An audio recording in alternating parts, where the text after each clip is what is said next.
Hey, what's up guys? So I am off to my project. I'm gonna kind of assume that you guys already know what my project is. I'm not 100% sure how I'm putting these videos into YouTube. I'm kind of filming out of order for a reason.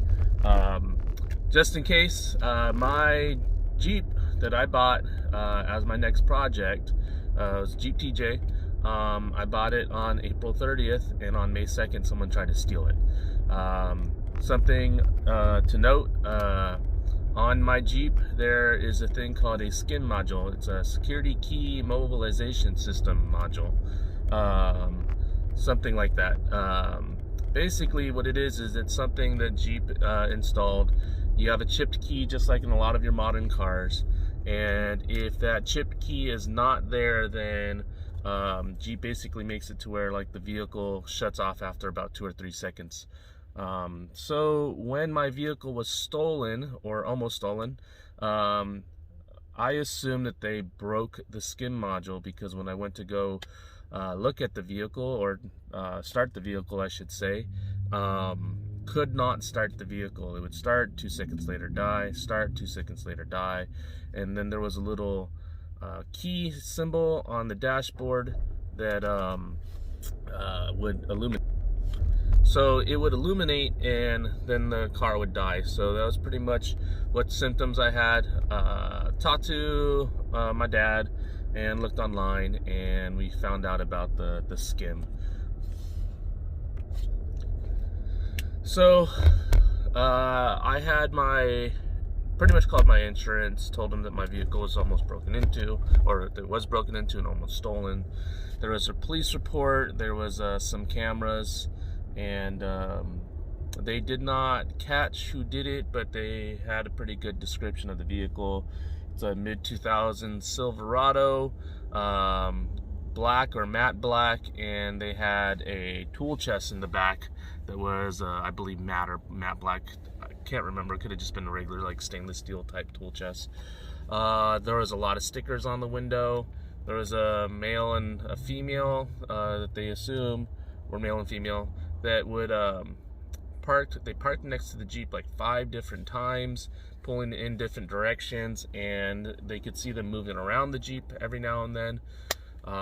So I mean, that's the best that they got for that. But they broke the door lock on the passenger side, popped the door open, stole the radio, stole dome light and lens, and then they broke the steering wheel column cover, and I think that's when they broke the SKIM. So fast forward to today. Well, actually, you know what? No fast forward. I had a little run-in with the insurance. So they, wanted to not cover the vehicle because they thought it was odd that I purchased the vehicle, and then less than 2 days later, I was making a claim that someone broke the vehicle and I wanted them to fix it. But we got past that, and then next issue is when you make a claim with your insurance is going to do everything in their ability to make sure that the vehicle is restored to the way it was before anything ever happened to the vehicle. Well, unfortunately, when it comes to the SKIM module in Jeeps, I think like anything before 2002, they discontinued the part for the Wrangler. So you can't actually find the part or buy the part aftermarket anywhere really for the Wrangler. So they were trying to use locksmiths, they were trying to use different avenues, they were trying to figure out if they could use the used one, do whatever they could to get to the point where they could start the car. In the meantime, I looked up online and found out that you could delete it, bypass it, reprogram your computer in order to do that.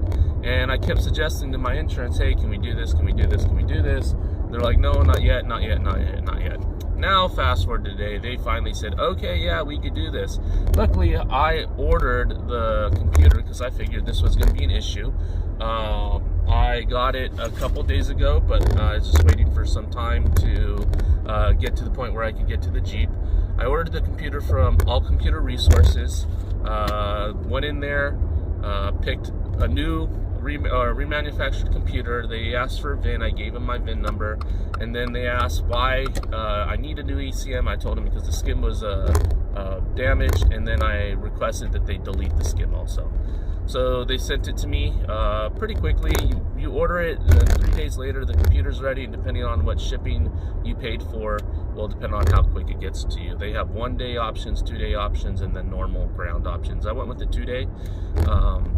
So I have the computer, and I'm actually headed to the shop now to install it myself. For some reason they didn't want to do that, or they didn't have anyone to do it, and I want my Jeep back, so I suggested, hey, I'll go ahead and do that myself. So super long backstory. Sorry about the last 5 minutes and 40 seconds of explaining what I'm doing, but I'm going to be at the shop here in a couple seconds, and I'm going to go ahead and start the process of removing the SKIM if it's not already removed, because they might have done it, and then installing the ECM, and hopefully fingers crossed, the end of this video is the vehicle starting and running. Alright, so the first step, look at the pre-installation, right? It says make sure the battery is charged over 12 volts. Well, they put a new battery in here. And then make sure the wiring harness is clean and all defective parts are repaired. Ground connection in good conditions. It says disconnect the negative battery from the terminal, which I just did. And then specifically with the SKIM, you have to disconnect the negative battery and then make sure that the SKIM module under the steering column is removed. And here is a diagram of where it is. I'm pretty sure it's removed, but I'm going to go ahead and check. Alright, you can see here the steering column is pretty much taken apart. I'm going to look up underneath here, and there would normally be a little plastic ring that would go right here, and then it would plug in. I'm assuming it would plug into this, considering that this has nothing plugged into it. I'm going to assume that's where the SKIM was plugged into. Don't see anything else where it would have been plugged in. So I'm going to assume that SKIM module is gone. I don't really see it. There's some random stuff in the Jeep. Alright, so I didn't find anything. So the next step is going to be disconnecting the PCM right here. There's going to be these 3 connectors, 1, 2, and 3. And then there's 3 screws, 1, 2, and 3. So I'm going to go ahead and work on that. These connectors, you just push down on this little tab, and then you're going to kind of just wiggle them free. Push down on this tab. You're pulling it out, I think.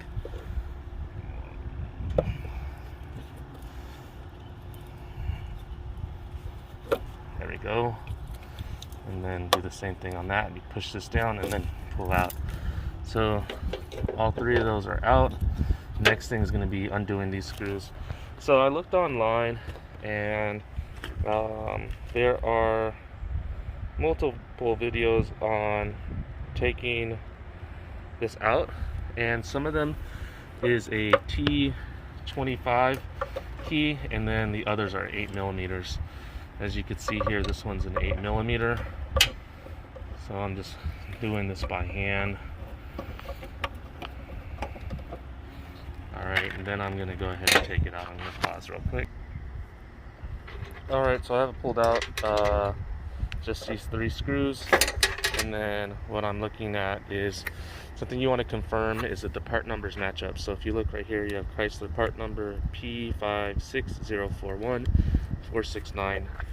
Then if you come over here, you can see it's part number 5604-469, just like it is over there. So this is definitely the right module to be putting in there. So the next step is to go ahead and install this into the same spot. So I'm going to do that now. Alright, so I got them all in there hand tight, and then I'm just going to go ahead and tighten up the screws. Just going to do all that hand tight. I read somewhere, it could have been in the instructions, it might have been online, that you should actually wait about 30 minutes before you plug your battery back in, which is fine.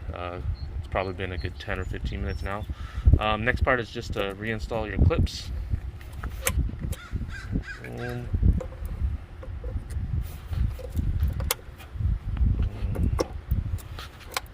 Alright, so all that's in there.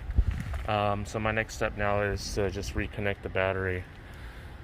So I'm going to go ahead and do that now. Alright, so back to installation procedures. This is specifically if you're getting rid of the SKIM. So I installed the PCM, I reconnected the battery, and on here it says to start the vehicle. Now on the installation procedures here, it says disconnect negative terminal from battery, install new module, connect ground wires back to module, reconnect the battery, do not attempt to start the vehicle. Follow the key relearn procedure found on the reverse side, return core old module within 14 days. I don't know if I had to do that. They didn't ask, or they didn't tell me I needed to do that, so we'll figure it out.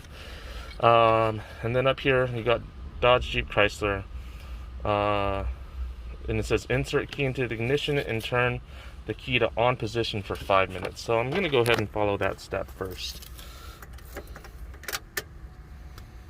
So on for 5 minutes, so I'll pause and we'll get back in 5 minutes. Alright guys, so it's been 5 minutes, so I'm going to go ahead and start the car and hopefully it stays on.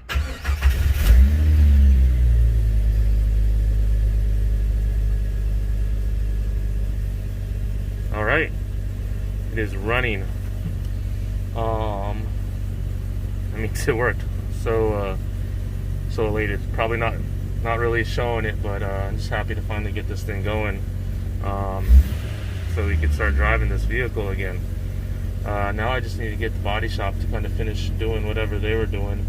I think they just need to put the lock cylinder in, and then on the driver's side door, and they might be done after that. So that's how you install a SKIM. Definitely worked. Shout out to All Computer Resources for making a product that allowed me to do this. Now that I have a Jeep that I can actually drive, this will be a great feeling to know that I could do this now. Alright guys, hit like and hit subscribe. Thank you.